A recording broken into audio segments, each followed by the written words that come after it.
მართლა სწავლა ის, რასაც ჩვენ სწავლას ვეძახით? დაფიქრდი ამაზე. როცა სწავლობ ზეწოლის ქვეშ, როცა თავს მუდმივად ხვებს ადარებ, როცა შიში გაქვს, რომ ვერ ჩააბარებ, ვერ გაგიმართლებს, ვერ იქნები საკმარისი, შენი ენერგია ნაწილებად იშლება.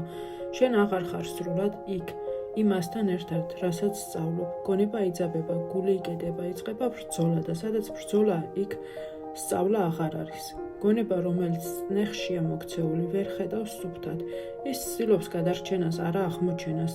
ის ცდილობს დამახსოვრებას, არა გაგებას. ის იბრძვის შედეგისთვის და ვერ წვდება არსს. ნამდვილი სწავლა კი სრულად სხვაგან იწყება. ის იწყება თავისუფლებაში. იქ, სადაც აღარ არის შედარება, იქ, სადაც აღარ გეშინია შეცდომის, იქ, სადაც ჩავარდნა აღარ ნიშნავს მარცხს, არამედ პროცესის ნაწილად იქცევა, მხოლოდ მაშინ, როცა შიდა დაძაბულობა ჩერდება, ენერგია მთლიანად გადადის დაკვირვებაში, ინტერესში, ცნობის მოყვარეობაში, მხოლოდ მაშინ იწყებს გონება ბუნებრივ მოძრაობას, ხედავს დაკავშირებას, აღმოჩენას. როცა სწავლობ არა იმიტომ, რომ უნდა, არამედ იმიტომ, რომ გიზიდავს. როცა ცოდნა აღარ არის მოთხოვნა, არამედ ცოცხალი პროცესი, ჰკითხე საკუთარ თავს გულწრფელად.